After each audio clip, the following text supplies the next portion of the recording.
हमारे योगशाला चैनल में आपका स्वागत है।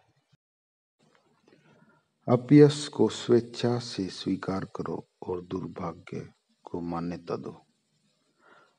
महत्वपूर्ण न होना स्वीकार करो। स्वयं को विनम्रता से समर्पित करो। खुद की तरह इस संसार को प्रेम करो।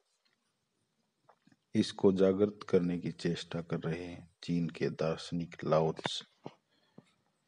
लाओ त्से ने मनुष्य को सिखाया कि अगर जीवन में अच्छाई और सत्य को अगर कोई पाना चाहता है तो उसे समर्पण करना होगा। अगर वह दूसरों के आगे झुक नहीं सकता तो समझो वो खाली हाथ रहेगा, और अगर दूसरों के आगे खाली या शून्य हो जाता है तो वह सत्य के असीम भंडार को पा सकता है। ऐसी ही कुछ अन्य रोचक ज्ञान की बातें बता रहे हैं लाओ त्से। चलिए उन्हें जानते हैं। लाओ त्से को चीन में ताओ धर्म का प्रवर्तक माना जाता है। वहां इन्हें ठीक उसी प्रकार से पूजा जाता है जैसे बौद्ध धर्म में भगवान बुद्ध को। इनकी विचारधारा भी कहीं न कहीं बुद्ध धर्म से प्रेरित मानी जाती है, और इसी आधार पर इन्होंने ताओ धर्म की शुरुआत की। लाओ त्से को चीन इतिहास में लाओसी, लाओसे, ताओ ते चिंग, मास्टर लाओ, ओल्ड मास्टर, लाओ जुन, ताइसेंग जैसे कई नामों से पुकारा जाता है। चीनी संस्कृति में लाओ सु एक सम्मानित उपलब्धि है। चीन में लाओ का मतलब होता है सम्मानित बुजुर्ग, वहीं सु का अर्थ होता है गुरु। 604 ईस्वी पूर्व चीन के हुआन प्रांत में जन्मे लाओ त्से का नाम ली हिर था। इनके जन्म के समय चीन के झाओ राजवंश का शासन था। कई इतिहासकार इन्हें 34 शताब्दी ईसा पूर्व का भी मानते हैं, हालांकि कई लोग इन्हें एक काल्पनिक शख्सियत मानते हैं। चीन के कई इतिहासकार मानते हैं कि लाओ त्से एक रहस्यमय व्यक्तित्व थे। उनका जन्म एक बूढ़े आदमी के तौर पर एक लंबी सफेद दाढ़ी के साथ हुआ था। हालांकि वह इस बात पर भी एक मत नहीं है कि उनका जन्म कब और कहाँ हुआ। वहीं लाओ त्से के जन्म और मौत का कोई वास्तविक रिकॉर्ड मौजूद नहीं है। लाओ त्से अपने दर्शन के आधार पर ताओ का उपयोग करने वाले पहले व्यक्ति थे। ऐसे में इन्हें ताओवादी का पिता माना जाता है। इंसान भगवान के बीच संबंध स्थापित करने का प्रयास। लाओ त्से को कन्फ्यूशियस का समकालीन भी माना जाता है।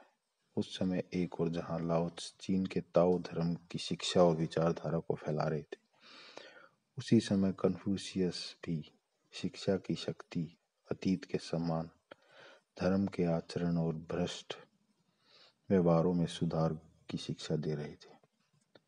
प्राचीन चीन में कन्फ्यूशियस और ताओ धर्म की मान्यता लगभग समान ही थी। जहाँ इन दोनों ने अपने अपने धर्म की शिक्षा और विचारधाराओं का प्रचार किया, वहीं हान वंश के शासक प्राचीन भारत से निकले बौद्ध धर्म का प्रचार करते रहे। लाओ त्से ने इंसान और भगवान के बीच संबंध स्थापित करने का प्रयास भी किया। इनका साफ कहना था कि अगर आप भगवान को पाना चाहते हैं तो आपको ज्ञान की नहीं, भक्ति की आवश्यकता है। अगर आप ज्ञान को पाकर भगवान को पाने की कल्पना करते हैं तो इसका मतलब है कि आप अपने आप को धोखा दे रहे हैं। इन्हीं विचारों को संजोकर लाओ त्से ने ताओ ते चिंग नाम ग्रंथ की रचना की थी। इनसे कन्फ्यूशियस के बाद चीनी सभ्यता और उसकी संस्कृति को सबसे ज्यादा प्रभावित किया।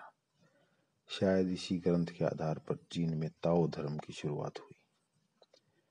भगवान से जुड़े जाने की इच्छा में समय के साथ लाओ त्से के कुछ शिष्य भी बन गए। लाओ त्से अक्सर अपने शिष्यों की परीक्षा लेते थे। वह उन्हें सवाल देते। लाओ त्से उन सवालों के जवाब को फाड़ कर फेंक देते। ये लगभग रोज का नियम था। मसला था कि लाओ त्से पहले उन्हें प्रवचन देते, फिर उनसे प्रश्न पूछते। हाँ, इसके सवाल वही होते थे जैसा उन्हें पढ़ाया होता। बहरहाल यूं ही रोज समय गुजरता जाता। लाओत्से सवाल देते, बच्चे जवाब ले आते और लाओत्से फाड़ कर उन्हें फेंक देते। काफी दिन यूं ही बीतने के बाद एक शख्स उनके पास गुस्से से आकर बोला कि आखिर तुम्हें क्या चाहिए? तुम पागल तो नहीं हो?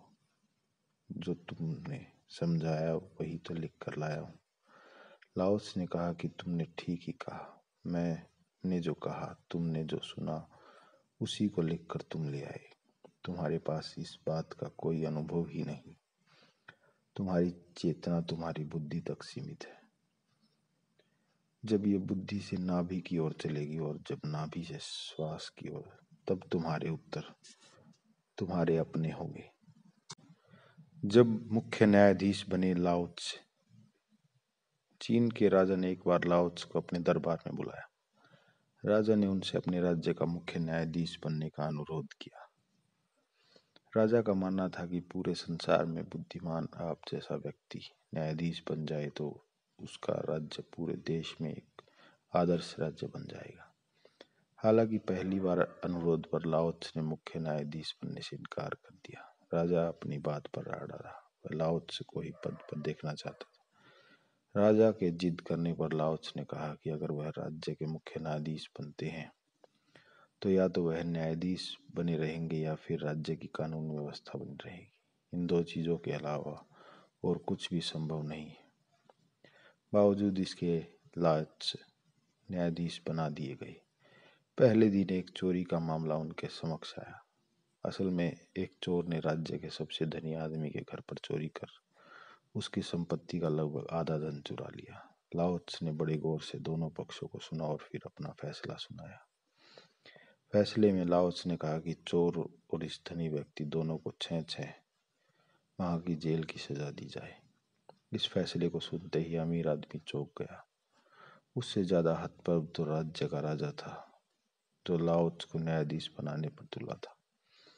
अमीर आदमी ने फैसला पर सवाल उठाते हुए लाओत्से से कहा कि आखिर तुम कहना क्या चाहते हो?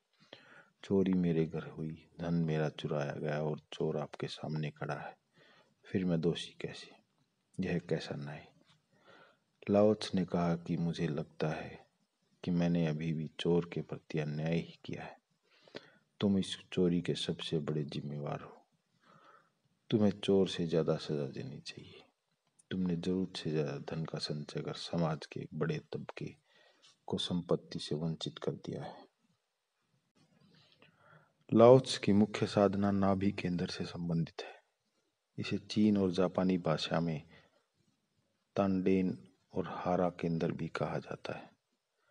लाओत्से के मानने वाले कहते हैं कि जिस व्यक्ति को अपने केंद्र का पता चल जाता है उसकी चेतना उस केंद्र की इसी मछली की तरह चक्कर लगाने लगती है और तब चेतना में विकास शुरू हो जाता है। जिसको केंद्र का ही पता नहीं वे उस मछली को किस तरह रह जाएंगे, बेजान, लोच, निर्जीव, क्योंकि कोई केंद्र नहीं है जिसके आसपास वे घूम सके और विकसित हो सके। उनको दिशा ही नहीं मालूम पड़ेगी, कहाँ जाएं, क्या करें, क्या हो जाएं, भटकेंगे वे। लाओत्से कहते हैं जिस दिन इस केंद्र का पता चलता है उस दिन समर्पण करना नहीं पड़ता। आपको अनुभव होने लगता है कि केंद्र मालिक है ही। मेरे बिना केंद्र सब कुछ कर रहा है, श्वास ले रहा है, छोड़ रहा है, जीवन की धारा चल रही है, नींद आ रही, जागरण आ रहा है, जन्म हो रहा है, मृत्यु हो रही है, सब केंद्र कर रहा है मेरे बिना कुछ किए। तो अब समर्पण का क्या सवाल? समर्पण हो जाता है।